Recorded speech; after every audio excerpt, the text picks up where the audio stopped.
part of the stress we carry didn't start with us, that Wow. we receive our mother's anxiety, we receive our father's anxiety and despair.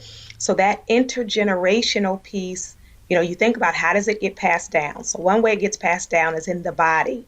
So they've actually done research that shows trauma shifts the brain, and then that can get passed down in the generations. The beautiful part, something called neuroplasticity, which means the brain can change, is then healing can shift the brain as well. Mm. And then I can pass that down. You can pass that new feeling down to your children. But not only does it show up in our bodies, it shows up in what we were taught.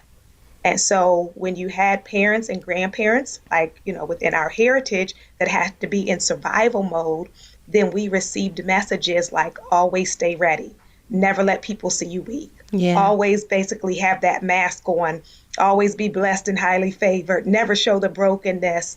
And so those kinds of scripts are stressful. You put that on the weight of children, that at all times, even when you're breaking, you must look excellent. So Mm. then there is not room for our humanity or our healing.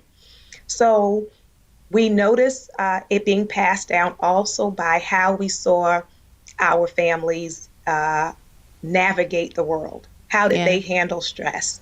And we can find ourselves repeating those same things, doing those same things, and haven't really thought about it. So some of the things are helpful, and some of the things did not serve them and do not serve us. So wanting to break that cycle.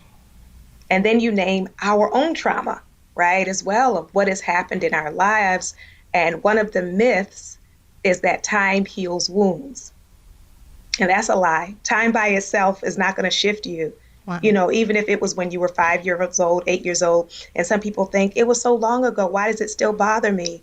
Well, I've never had room and space to even grieve it. We want people to jump to Mm. healed and strong and resilient and better.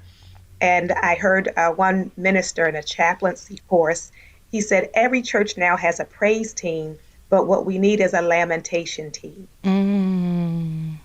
You know, what if people don't feel like turning to their neighbor? What if they don't feel like running a lap? Is it real sanctuary? Can I show up really as I am, even if that's not Wow. the top of the world, even if that's not high praise? Is there a place in our sanctuary and in our friendships for those who are in the valley of the shadow of death?